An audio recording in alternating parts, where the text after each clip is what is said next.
In my former life, I am I'm a retired clinician of 40 years. Education and the skill set that people have, you can teach that. You need to be able to hire people that have the right attitudes and the right values that blend with the culture of your business. Going to be the culture? Do we write it down on a paper? Like whoever comes in, what do we tell them? How do we show them? That's a great question. But if you have very specific questions relating to what you're trying to extract for your business, you're going to ask them to give you examples. I don't have a good thing with jobs. Like every job that I got Mm. with an employer, I got fired from it. And Mm. that number is around 6, 7 jobs so far. Why do you think that So is? that's exactly what I was going to ask you. So you wouldn't want to bring on a toxic individual into your team now that you have sounds like you have a good solid team. Rate us, by the way. You didn't give us a score. I know, I told you I wasn't going to because I loved all your energy. You were going to. 0 to 10. 0 to 10. Yeah. So, Judy, Yeah. appreciate it. Thank you very much. Thank you so much. Absolutely. It's been very insightful. We talked about culture, leadership, vulnerabilities, interviewing skills. Thank you for your time, for your expertise. All right. Welcome to Dentment, where dentistry meets leadership, team culture. Today, we're joined by Judy Cirulo. Did I say it right? Cirulo? Yes, you did. Excellent. Fantastic. Happy. I'm always nervous about the names. But Judy is an executive coach specializing in self-directed teams, accountability, leadership transformation. So let's dive right in. Judy, appreciate you taking the time to join us. Oh, thank you. It's fun. It'll be a lot of fun discussion about all of these different topics, but it's wide open, so have at it. Oh, Well, thank you. thank you, Miss Judy, for coming on. We kind of, me and you kind of had a little bit of a introduction into your work and what you done. Uh, I'm a little bit interested to know about the work you used to do because I know you're a clinician at heart prior to got into the world of coaching. So tell us a little bit about what you done previously. Well, in my former life, I'm a retired clinician of 40 years. I'm a physical therapist and have had 4 private practices in 4 different states throughout that period of time. And in my while still owning my last practice in the Northwest, I started to run into headwinds with staff and people feeling stressed, overwhelmed, burnt out. And, it's interesting because the practice really was a very successful practice. And I had systems and infrastructure to support the operations, the admin of the business. But what I didn't realize is I didn't have systems and processes in place to support the success of my people. So while still owning my last practice, I decided to go back to coaching school because I couldn't figure out where the bottleneck was with retention, with recruitment, with growing people. Well, the bottleneck was me. And so, as we all know, clinicians, we go to school to learn how to take care and treat patients. We don't go to school to learn how to lead and develop teams. And so that's 10 years ago, that's what I did. And then after about 3 years of out and coaching part-time, I sold my practice. Somebody just came up to me and said, I want to buy your practice. I said, have at it. So I was able to sell it. But during that time, I was able to transition my team. And I just started developing systems, realizing that I needed to really take heed to how important developing people were in developing and establishing the culture in a practice. And the small to medium sized businesses are the ones that are suffering. They need this help more than anything because if you're in large groups and corporations, you sometimes have that support. But you sometimes also, as a business owner, feel like you're on an island by yourself and you don't know where to do to get the support. So that's kind of a long story to get to answer your question, but because it's twofold, it's how it brought me to where I am right now with working with business owners and their teams to create a culture that's sustainable where everyone thrives and then the business thrives.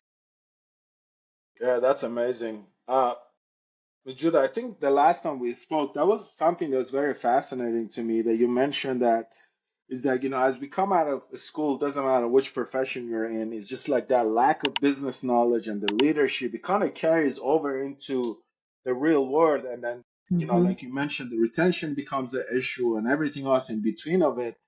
So when the one thing I wanted to ask you is like, what is one thing that you see when you go into these businesses and you want to help them kind of transform that, build that culture for them? Like, what is some of the things that you're seeing that is like comes up constantly as far as like the challenges that these businesses are faced with when it comes to that culture building and that core value building? Why do you think that's such a big issue? Because a lot of the people that we bring into the podcast, that's one of the things that they say. It's like building that culture and that core Yeah. value. It's such a big challenge, and then retaining it is another challenge. So why do you think Yeah. that's such a big problem? Oh my gosh, that I could talk another couple hours on this, but the biggest thing always leads back. It leads back to the fact that they have not established and developed clearly defined accountability measures. So these are clear expectations. What people have is they have job descriptions for these positions, but those positions are not defined, and the positions aren't defined based on not only the detailed tasks that that position has, but what are the behaviors and competencies that go along with that. So, in other words, that as business owners, and I can speak to this myself, I run into this with everyone, I experience myself. You hire somebody, they hire them for a position to take care of patients or to run the front office, and you find yourself saying, why don't they get it? They're supposed to come in here and do these things. Can't they read my mind or these kinds of things? So you need to be really clear, especially in this day and age of different generational gaps and things. You need to be really clear on the expectations, because once people are clear on the expectations, behavioral components, as well as just your KPIs, your key performance indicators, you lay that out, you use that for onboarding, you use that for development. People then know exactly what's expected. They become accountable and self-directed, and thus your micromanagement diminishes. But and so that's one of the biggest things. People get overwhelmed by micromanaging. They're putting out fires. They're dealing with drama. And you use this tool also for recruitment because it has the behaviors that define your core values. And that's what people need to be. Honestly, it's not the education and the skill set that people have. You can teach that. It's you need to be able to hire people that have the right attitudes and the right values that blend with the culture of your business. So in order to do that, you have to define them. You have to clearly define them and set them out and present those. And so that's one of the biggest components. Then that leads to having crucial, essential conversations. That leads to learning how to develop and bring people along, delegate, so that you as an owner can start to step back and work more on the business than in the weeds. That's a big, huge issue. I'll let you ask more questions, but I could just go on with this topic because No, it's so yeah, pertinent. I know. And then I think if I know Matthew probably has a ton of questions, but I'm gonna ask one more. Yeah. So I think recently we had Mikhail on, she's a director of operation for Vision Dental Partners, and we were discussing that is like when you're going through the hiring process, like you mentioned, you put a clear path, expectation, what you're looking for, and we probably talked about this time after time is like you hire for the attitude and not for their skill set. But Mm-hmm. like when you're going through the hiring process, what are some of the key things that you look for to see if that person that you're trying to hire, because it's hard, right?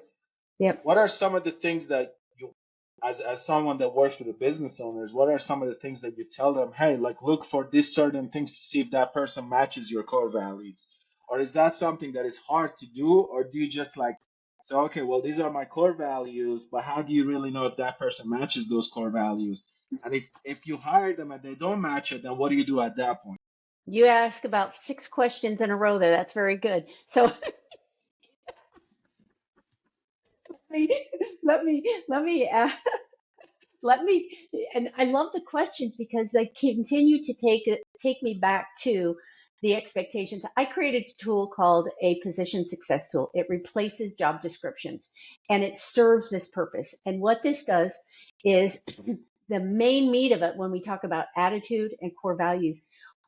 How many businesses have core values? Number one. Okay, how many businesses have their core values just on the wall or in a book, but they don't know anything about how to breed or build in how they want their employees to model those core values. So what you do as a team in order to do this, because this is another long question, answer to get to your question. In order for them to be able to ask the right questions that drill down into the behavioral competency component and the attitude, you have to have core values, number one, that are action oriented, and number two, that have been defined by descriptive behaviors. Here's what I mean. I've got a core value of trust. Big deal. That's a word. That is not an action oriented core value. We develop trust or build trust on our team would be an example. Okay, what behaviors and attitudes do you want to see modeled by your employees and your leaders that define and represent that core value of trust? And those have to be identified first. Then from there, I help these teams create interview questions that are based around the behaviors of those core values. So that then they have a list of questions that really get at and drill down to those descriptive behaviors that define the core values. And that's how, so in other words, when they ask me that, I say, what are your expectations? What are your core values? What behaviors do you expect people to have that define those core values? You have to interview around that. Does that make sense? I got a Absolutely. question. I got a question Oh, for you. Um, sure. with the emergence of AI and how it's changing and shaping, obviously, the whole Yep. HRC, human resources, Yep. and how it's changing. We've seen, so many companies that have implemented it, and when you have a role, it automatically does the analysis before a resume comes in, and so on and so forth. And how have you seen that shift the way people look at interviewing individuals for a specific role to match with a certain corporate culture or company culture that's already been set or established? Yeah, What's your feedback there? What was your thought there? that's a really good point. And people ask me about this in a different way at different times with the AI piece. So let me answer it by saying the only way to really determine if this individual, in my experience, in my opinion, is going to be a fit is you have to engage with them face to face. AI cannot predict if that individual is going to be a fit. I use AI for a variety of different things to get ideas started, but it cannot replace a human interaction. And we are hardwired as human beings to interact and connect. And if you use AI to say this person is or is not a fit, you haven't even had and you have not had a conversation with them. I'm not convinced that that's going to be a successful fit for that company. Makes sense. Okay. Master, you Yeah. got questions, buddy? Yeah, I got tons because I don't quite understand the idea of culture, Miss Judy. Ah. Uh, Mm. how does it resonate with a newly started business? Like, suppose tomorrow, me and you, we start Masud and Judy corporations, Yep. and now we want to set up the culture. What's going to be the culture? Do we write it down on a paper? Like, whoever comes in, what do we tell them? How do we show them? That's a great question. I just love that because it's a basic question that we take for granted, isn't it? It Judy, and I actually like the sound of Exactly. that. Masu and Judy Corporation. That doesn't sound too bad. oh, this is great. So if we were gonna, I love the practicality of that. So if we were gonna start a business, first off, we would both sit down individually, then collectively, and we would identify our values, our personal values, our top 5 personal values. Then we would come together and say, how do we these match, number one, and how do we want to express those values in our business? Okay. Because let's face it, the business owner's values come out in the business. I mean, why else you start a business for that reason, right? So we would sit down and say, let's name our top 5 values. And then you and I would sit down and define those values together and say, what's my perception of that value? What's Masad's perception of that value? And we share that. Okay. So far, so good. You're with me? Okay. I am Then, totally with you. Values, firstly. But just can I ask a then, quick question about the sure. values, or do Yes. you want to go ahead? Yes. Oh, no, go ahead. So about the values, is there going to be something like a filter that, for instance, I have some values that, I don't know, maybe you don't like them, and you have some values that maybe I don't like them. What happens Right. there? Like, You what's going to happen with really that conflict? you discuss it. Let's say we each have 10 values, and we then scale it down to 5. I usually have companies work off of 3 to 5 values, core values. But then we share how we perceive what those values mean. I'll give you an example. My top number 1 value is integrity. That's just a word. So now I got to define what that means, right? So I would give some examples of number 1, I define it with an action verb. You've got to put an action verb in front of integrity. I always work and represent integrity. So then I would say, well, what does that mean? What kind of behaviors do I think need to be modeled to define that value? And then you would share what you think. And I would do the same with your value. And we would make sure that we look at what your perception is of it and what's mine, and what do we expect to see in each other as leaders and as employees. Does that help? That helps a lot. I'm the kind of person that usually learns by doing. So I was Yeah. thinking, can we start the Masud and Judy Corporation right now? And let's start discussing the values and see, Isn't what's that the culture going to be? well? See, then we go. So let me go back to the follow up of that question. So we've got the values. Then we need to say, okay, I use a lot of concepts from Simon Sinek. I use the why. I'm a certified coach at the Why Institute, but I also use the why, the how, and the what, and I relate it to purpose, mission, and vision. The purpose is the why. So then we would sit down and discuss, why do we even want this business to exist? Not what it's going to do, not how we're going to do it, but why.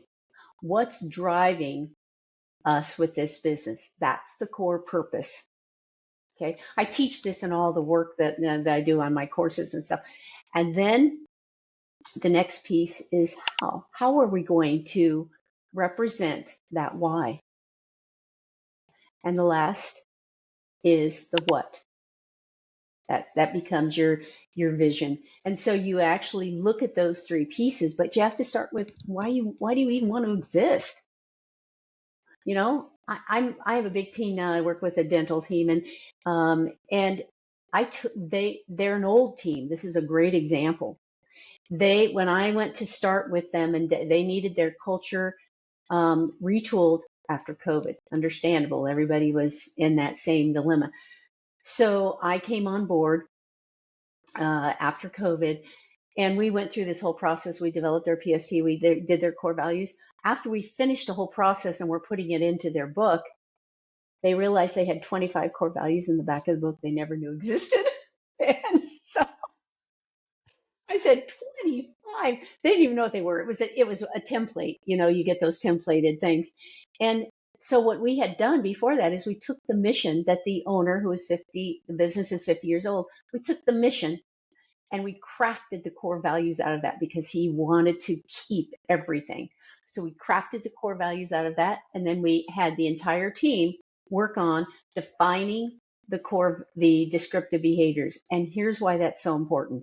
When the entire team joins in and saying, I think this behavior represents this, I think this, guess what? They become accountable because they're the ones that developed it. And that's how you get engagement. That's how you get buy-in. Believe me, it's not easy when you're working with clinical teams. You can't take time out of revenue generating time during the day. We do everything on the lunch hour, everything. And so that's how I developed the leaders and the junior leaders and those things. But that's where it starts, with that conversation that we have face to face, changing and exchanging perspectives and listening to what others are saying. Really, That's Ms. Judy, impressive. that's very impressive. The one thing I want to know is, like, you mentioned something. You said like junior leaders, and then you make your way up. I just want to know, through that process, what are some of the key features that you look for somebody to say, if this person, I mean, this might not be a good way to put it, but what are some of the key features that are somebody that is going to be a good leader? For example, like Masood runs his own company. He has, Allo AI. They have a company. He's running it. What are some of the things that he needs to look at himself and say, am I a good leader? Like, what are some of the key features that a leader needs to look at to say, hey, am I a good leader? Do I have these futuristics? Are there any futuristics a person need to look at to analyze themselves if they are a good leader or not? Mm-hmm. Yeah, that's a great question as well. When I help business owners and VPs and the owners, whatever they are, identify potential leaders that they want to develop, they go through in healthcare and in dental, most people pick them because they're high producers. Oh, you're going to become my leader. So then, just because they're a high producer doesn't mean they're an automatic leader. I come from the mindset in my training and experience, everyone is a leader, even if they're just leading themselves. And so one of the things that's so important for people to realize is, do they have, number one, an interest in being developed and learning more? Do they have an interest in becoming more self-aware of how they do things, how they respond, what are their triggers, all these different things. It's almost, I don't know if you've ever heard, but the difference between a growth mindset and a fixed mindset. Some people are really not interested in it's my way or the highway. I don't want to be challenged. I'm just going to work in this little safe zone. That's really a fixed mindset. And many owners have actually a fixed mindset. They don't realize it. So being open to exchange conversations, give and take on feedback, learning more, being receptive. Those are the initial qualities that I'm going to recommend that they look for. And then if they've been with the business, have they demonstrated some loyalty and stepping up and being resourceful and not always asking other people to solve their problem? They come with solutions if there's an issue. They don't create drama. And drama and things like tend to be a big thing in some of these businesses because people are afraid to have conversations that are important that identify that. So those are some of the things that I encourage people to look for. But loyalty is a big one, trustworthy. demonstrating integrity, loyalty to the business are some of the basics, but they've got to be open to learning on their own, not always on company time. They're open to those kinds of conversations, and they are understanding that their own self-development, they have to give time to that. It takes time. Transformation takes time. It doesn't happen overnight. That kind of leads to that conversation of when you're having to search for those individuals that have those explicit character traits. It's challenging. From what I gathered, it's challenging to be able to pick that up when you're using some sort of an AI platform to go through, X number of people. You as you said, you got to have that conversation. You got to meet Yep. that person in person. You do. You do. Yeah. You asked the question that people are looking at, because we're it's easy to want to rely on AI to solve a lot of those, simplify things. Right. But in the long run, it only complicates it. Have you seen, out of curiosity, have you Mhm. seen repercussions of that currently with anyone? And feel free to give examples or anything like that. Yep. Do you have any No, I cases don't yet? have. No, you know what? I don't have. I'm thinking of the different teams. I don't have anybody that's used AI for recruitment. They might be Okay. working with a recruiter that's using it, but not directly within the practice. Yeah, yeah, it's a great Makes sense. question. And you're obviously asked the question because you're seeing it, aren't you? Yes, a lot of my colleagues, Fascinating. the job market has shifted significantly in the last year and a half, two, Yeah. post pandemic, and now Yep. there's a lot of HR recruitment companies and HR companies that are utilizing AI to vet out certain. So, for example, if this particular role, if for a CTO they're looking for these 4 character traits, well, that's got to be written somewhere in the resume, in the profile. Yes. And That's a if good that point. person doesn't include it, then that person doesn't advance. So it's an automatic filter of, let's say, 1,000 people to Yes. get to 5 people. And those, I'm just wondering at the other end, Good point. it must, you see where I'm going with that? I do. Yeah. Yeah, I can see the value of that if you've got massive organizations with lots of people. I can see where that's at least some kind of initial screening.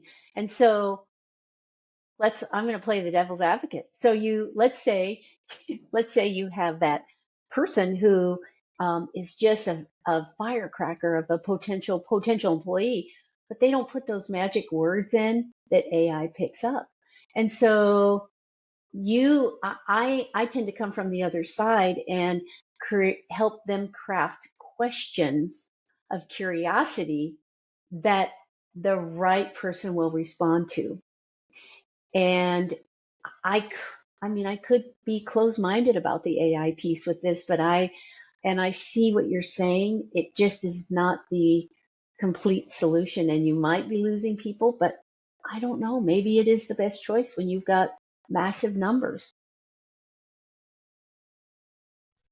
So, Ms. Judy, suppose that we don't have the AI piece, and then the individual comes in and you are talking to them.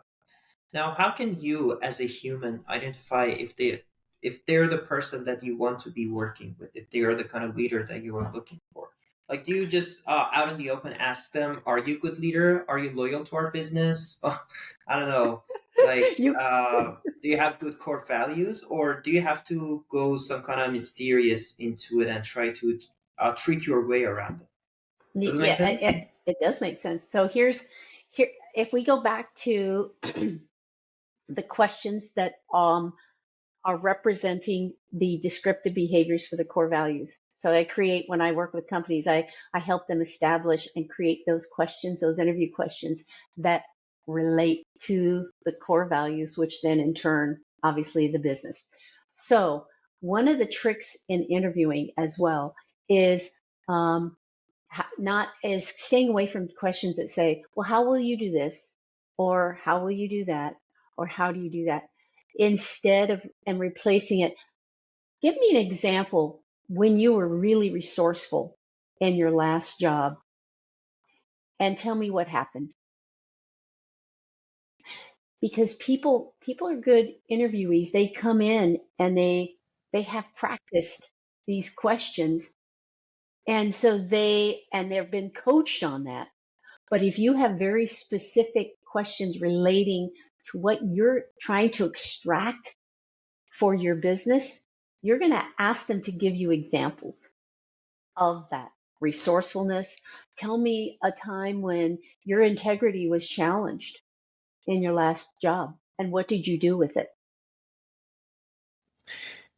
Yeah, that's a very good point. In a few of the roles that I've applied for previously, they come up with, give me a scenario of the time when this was an issue, that was an issue, Mm-hmm. and you have to be really good. You know, you have to practice. One of the advice I give to any junior team member that I'm trying to, they ask me, what should I do? I always tell them, get really good at interviewing. That's a skill. And the better you Yes, at it, right? If the more you yes, practice, the better you get at it. And then the job that you really want, the role that you really want, the place that you really want to work at, then your interview will not be an interview, it'll be a conversation. exactly, as it should be. Yeah. And those kind of Mm-hmm. questions that are put in, give me a scenario, a time when this happened, especially when it's related to, it's got to be related to that company, that role, and that what they're trying to pull with is that synergy. Yes. Um, yeah, that's an interesting thing. I mean, what are your thoughts there? You're absolutely correct, and I used to have, before I got into this and really developed this system, and before I went to coaching school, I had a clinic director who would say, "I'm just shooting from the hip on the interview. I just shoot," and and and and I'm thinking, yeah, well, I kind of do the same thing, you know. And you go on body language, you also go on what's not said as well as what is said, which is important, and that's why AI can't pick up what's not said. Makes sense. Makes sense. Yeah, Makes sense. yeah. And so I'm all about the relationship piece and really getting a feel of where people are coming from. So this is a follow-up. I used to work in this office, and this office we work in downtown had this new company that had, this was about 2.5 years ago. They had this hologram Hmm. box, and they advertised it as a way of being able to having conversation kind of from different, Hmm. geolocations with individuals. So you could have, someone present, but it looked like a 3D version of that particular person. So imagine that. I mean, would that help be able to, like, you're looking at someone, but they're not physically there, but I don't know, a 3D. I'm just trying to think of how a tech in general could help in those particular situations. I think that would definitely help, right? I think what you're getting at is almost similar to what we're doing now, a Zoom face to face. Right. And a lot of, and yes, absolutely. And I've had people that, oh, I don't want to be on video. Well, I'm sorry, Mm-hmm. not going to work. And so, yeah, so we have to have a face to face. You have to be able to do that. I don't care what mechanism is, but you've got to be able to do that. That's my personal opinion. And that is what I help coach people on is that type of interaction that they have. Um, can I ask a quick thing, Hussein? It's not actually very quick. Yeah, go for it, Uh, buddy. Yes. it's a mystery that I've been having in my life so far. Um, I don't have a good thing with jobs. Like every job that I got Mm, with an employer, I got fired from it, and mm. that number is around 6, 7 jobs so far. Why do you think that So is? that's exactly what I was gonna ask you. Can you ask me one of those questions that you ask like the employees that come in to see what the reason is? That So, make sure, Judy, it's a hard one. yes. So tell me what drives you. Innovation, challenges, questions, good people, fun Good people. people, fun people. Yeah. And so how do those drivers that you just listed relate to your experiences in your former positions? Out of all the jobs that I've worked at, and this very recent one that I started it kind of myself, it's been about 2.5 years I'm in this. I really like this one more. And these are the exact values that, made it kind of stand out from all the other ones. Because in the other ones, you had to follow what you are told. But in this one, you create your own values and you bring the kind of people that you want to be around. But in those people, you're kind of like forced into it. You don't really have many options to choose. That you just, and exactly. So in the positions that you didn't last in, how clear did those employers make the expectations before you, or during the hiring process and before you started, or even afterwards? But how clear were those? The expectations in what terms? Can you elaborate more? Yeah, what were their expectations of you in order to be a successful employee and sustainable employee in their business? So, every employer that hires you, they are very money centric, especially if you're in sales positions. And Yeah. they just want to make sure that you are hitting your numbers and, you're a good employee, you do as they say. And if that's the case, like they love you, they hug you, they kiss you, they do whatever you tell them to do. If that's not the case, if you're not hitting your numbers, then there's going to be many problems. Like they don't Yes. kiss you, Oh, no yes. hugging, nothing. No Um, recognition. no recognition, nothing. No They make you feel like appreciation. shit. They make you feel Yep. like shit so that, you would have a horrible time in your mind so that you start fixing up yourself. And expectations, that's really how it is. And, even I, as a business person now, if I wanted to have someone as a salesperson in my team, not that necessarily I would want to pretty much copy those behaviors, but that's really how it should be because you got to make sure that the person that you bring into your team, besides the good personality that they have, they're also a good worker and they are driving up results because there are Yep. many other people that are Yep. dependent on their position. Absolutely. So I wouldn't say that they were the ones on the wrong. Probably I was, but all I was trying to understand was why was it happening with every single job that I go into. Like there was this job that I had like a long while back, and it was like a contract for like 6 months. And after 6 months, it would have been gone. There were no more positions for me to go into. And then I got fired literally at 5.5 months. Like they didn't even wait for it for the last 2 weeks. They said, sorry, you have to go. I'm like, okay, that's fine, I'll Yes. go. But And you, do you understand? Do you have a good understanding of why you were released from these companies? mm, because, usually I have this thing that I'm not loyal to their business. I think that's the main reason.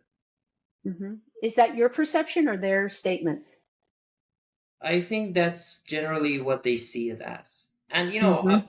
I'm a very logical person that if I don't have any reasons to be loyal, then I'm not loyal. Like, I can't force myself into it. Yes. I. And yeah, and the people in the younger generation are more loyal to an individual than they are to a company. Mhm. And so if and so on your side, I think you made a good statement and a good self-awareness statement. You said it was probably on your side of the fact that you lost these positions. But if you are preparing to go interview in another position, you as the candidate needs to get clear on what the expectations are from your KPIs so that your productivity and all the things you just discussed, I know how sales works for sure, as well as what are the core values and the behaviors expected in that position by the employer. And I'll bet you most of them can't even describe them. I bet they don't. Most of them can say, oh yeah, we have trust, we have loyalty, we have respect, we have service, or whatever. They give you the words, but those are words. They're not defining the behaviors and attitudes that they expect. You see, you can't have KPIs without KBIs as well. So that's what you're feeling and sensing. So in order for you to flip the switch and for you to be accountable to your interview process, you want to be able to ask those questions of the interviewer and or the employer and say, what do you have core values, and what do you expect of your employees to demonstrate those values? I understand the productivity you've outlined is really important, but I also want to know what you expect as far as attitude and the behaviors and the demonstration of those. And then if you have those, how do you hold people accountable for it? How do you measure it? Ms. Judy, that's such a fascinating topic that we just talked about. And the one thing I wanted to ask you was, as you know, like me, Masood, and Hossein, we started the whole Dentman platform, and we're working on it still. But the one thing I wanted to ask was, like, prior to, let's say I'm starting this new company with them and we're just kind of partnering up, do you kind of build your core value prior to you going into the business and you're starting it, or do you kind of build your core value as you go? Like, what do you think? That is a very good question. I think it's really important to have your basic core values at the beginning, because you're going to build your relationships based on that and your descriptive behaviors. But that's not to say that as you grow and build, you don't retool them, revisit them, redefine them, because that's important too. We're always in the process of becoming and growing. And so it's important to retool those and continually discuss those within your team. But if you're just starting it from scratch, you three, get your core values and your descriptive behaviors there. And there's a really nice process to do that, as I just kind of outlined briefly today. But that would help you get that start. And you want to make sure you're all on the same page with those values that you have between the three of you. And Miss Judy, one question there. Is there anything, this is something I'm just making up. Is there anything as untold values? Like, because ever since I started this company and also Dentman's, like we've never talked about core values, have we, Doctor? We never have. No, we just sit around and we just work. Sounds like We you just need a good discuss next coach. steps. I think we do. Especially with Dr. Milad as the leader, I think you really do. No, I'm just kidding. He's a great leader. He really is. Are there because I have another company that I run. I told you, like, I got fired from 6 jobs. I realized I have to start something on my own. Like, I can't work for anyone else, so No, I had to start a business. I can relate to that. And we grew from a team of 2. Right now, we are a team of, how many are we saying? 8, 9, and we never 7, 8, talked about. Yeah, we never talked about any values, but everyone that's around us are really amazing people. Like, that, I can really vouch for it.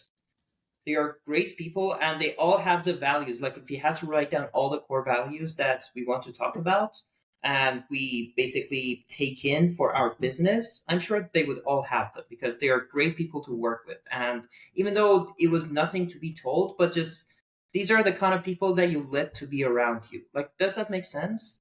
Oh, it makes total sense. I'm going to tell you, the people that I have as coaching clients, I'm synergistic with, because if we have completely opposite values, the relationship of transformation and building the team doesn't work very well. And so you bring up a really good point, because you've hired and people, you all get along. What would be fun for them in your team that you have, honestly, is to take this team and say, hey, we want to build our foundation so that we are sustainable and that we last, especially so we know that as we bring new people on, we are selecting the right people that fit.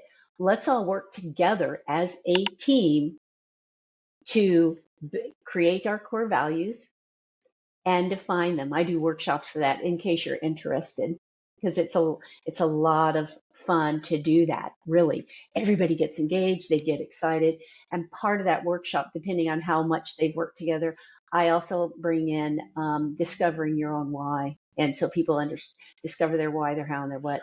That magnificent tool. It's all digital. I bring helps people interrelate and connect even more because they understand the drivers. And they can converse, you create conversations around that. So, but that's really, you're at a point where, I always tell people when you get to about 10 people and you don't have some of this infrastructure in place, you start to get into trouble as you start to bring more people on. So you wouldn't want to bring on a toxic individual into your team now that you have sounds like you have a good solid team. Well, so what would be our next step?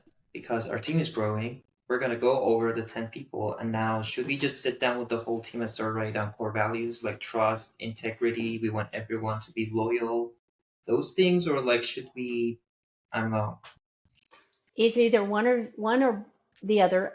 One of the things you need to do is probably create a position success tool for each member. So here's what happens with that. You have a business, and it looks like it's a growing rapidly business. You create this chart, which is not an org chart, but it looks like it. It's called a function accountability chart. You identify each of the positions that this company needs in order to be successful. Then you define them through the PST, which is the position success tool. And embedded in that position success tool is the identification, development of the core values and the descriptive behaviors. I run a boot camp for that, and I do. Sorry, that sounded very complicated. I think I'm going to need a boot camp to understand it. Yeah, and I just do the boot camp for businesses. I use, because that's the way it fell into place. 3 or 4 people wanted to participate, and I handhold. Let's face it, in this day and age, we like to have our hands held while we're working through processes. I admit that. Why do you think I have a mentor coach for my business? Because the stuff they needed suggested to me, I couldn't do on my own. I need my hand held.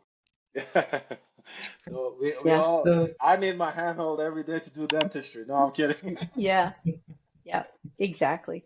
So that's where I would go with it. You got to make a choice. You're gonna just do your core values and your descriptive behaviors, or you're going to try to define your positions. And if you have neither of those, you're going to run into headwinds if you don't have it as you grow. I see it too many times. I see.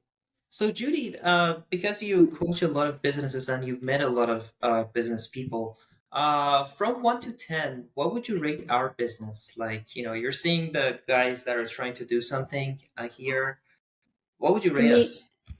To me, you know why? Please don't say 10 out of 10. No, to me, because we are 11, Judy. What I'm going to say is, to me, it's exciting. I am all about entrepreneurship. I've never worked for anybody else.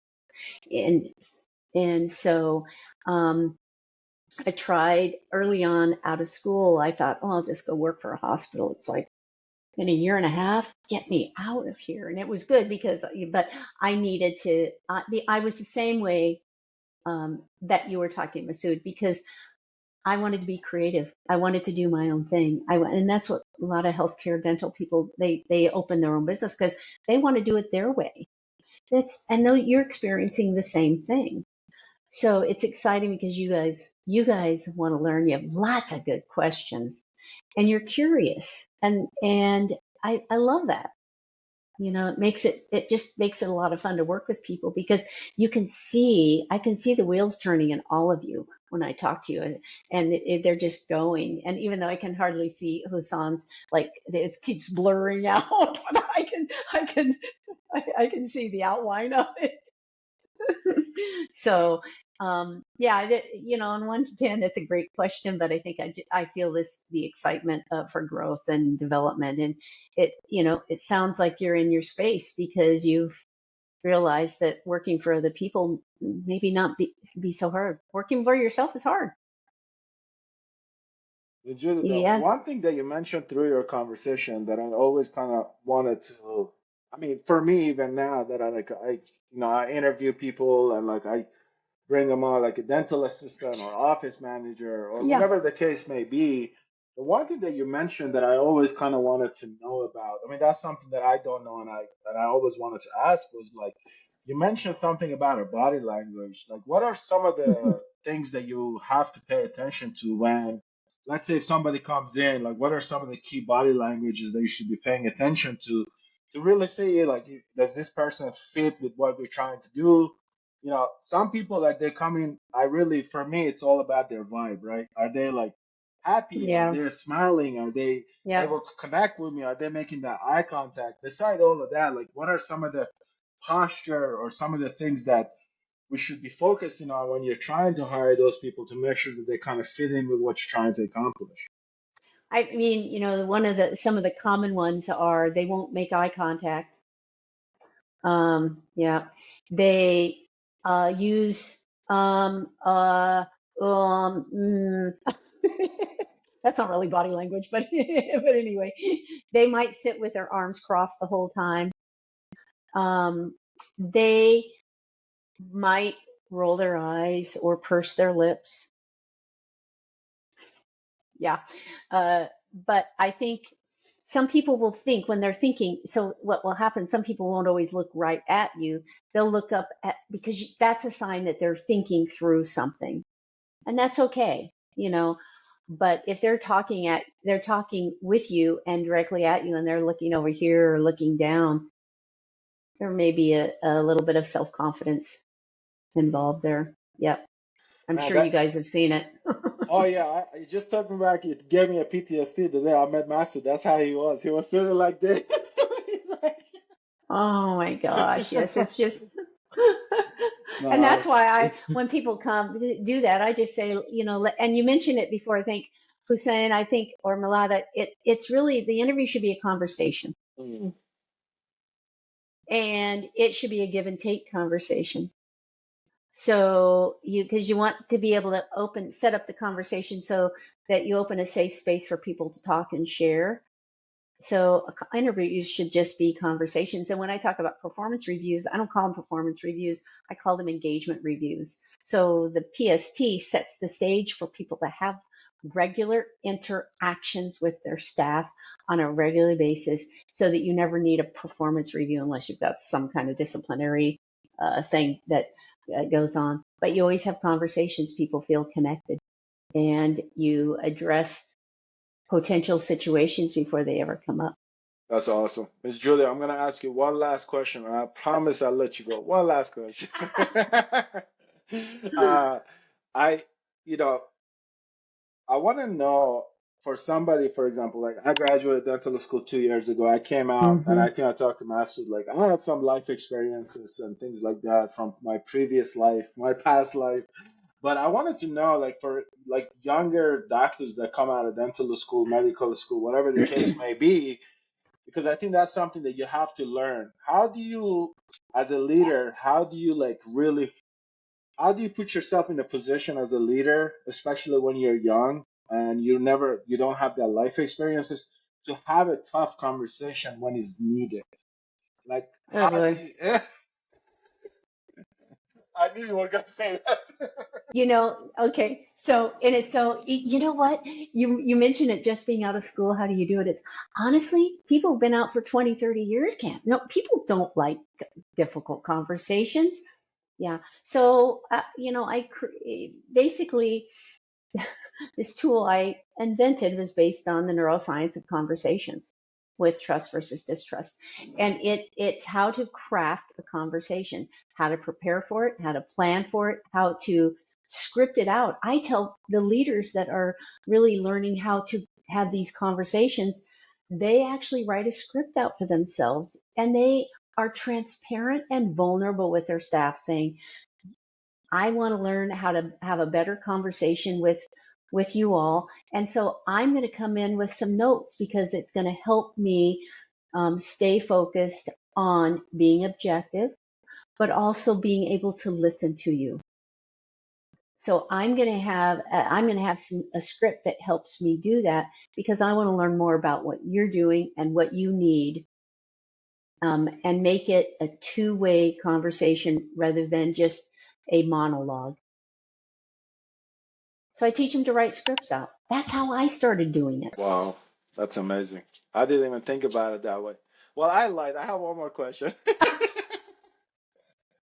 Well, the thing that I think is very important also because you mentioned something about vulnerability. Mm-hmm. Do you believe there's a limit to how much you can be vulnerable as a leader? Do you think that people see it as a weakness if you're too vulnerable? And how do you find that balance? Yeah, it's a great question. So there's a difference between being transparent and vulnerable. So vulnerable is the foundation to developing trust with your team. Okay. So vulnerable is can be shared in pieces. So I'm just for your I'm going to use this as an example for the staff that you have now, and you might want to start developing these core values and descriptive behaviors. Well, people who have been with you for a while are going to say, why are they doing it? What's going on? And what's happening. So I would say, hey, all, I want to make sure that we develop a foundation that supports you all and our team and new employees in the future. And in doing that, we want to make sure that we maintain the culture that we've started with. And now I've been learning about what we need to do that. And I don't know how to finish it. So I'm going to need your help because I'm not good at developing the things that we need for our core values. So right then and there, I just said, I don't know how to do it, but I'm asking for your help. That's vulnerability. And That's amazing. and I shared that with the people post COVID. The owners were, what the hell do we do? We've not seen this before. How do I keep my team together? And so I would tell the owners to say, this is not a time I've ever seen before. I'm not sure what to do, but we're going to work together to get through this. So you're That, sharing your fear. that's amazing. Well, Miss Julie, before Hossein closes us out, I just wanted to say anytime that someone comes to our podcast, I just want to say thank you so much. Your energy is so crazy. I love every time I'm talking with you. This is our second time we met, and I enjoy it every time.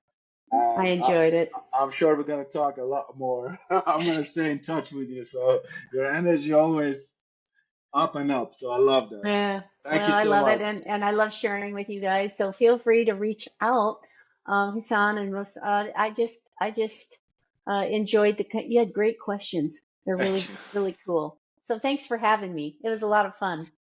Absolutely. Judy. Miss Judy, Yeah, you go for still it, please. didn't rate us, by the way. You didn't give us a score. I know I told you I wasn't I going to noticed. because I loved all your energy. You were gonna, 0 to 10. 0 to 10. yeah. So Judy, Yeah. appreciate it. This thank you has very been much. Thank you so much. absolutely. It's been very insightful. We talked about culture, leadership, vulnerabilities, interviewing skills. Hmm. Thank you for your time, for your expertise.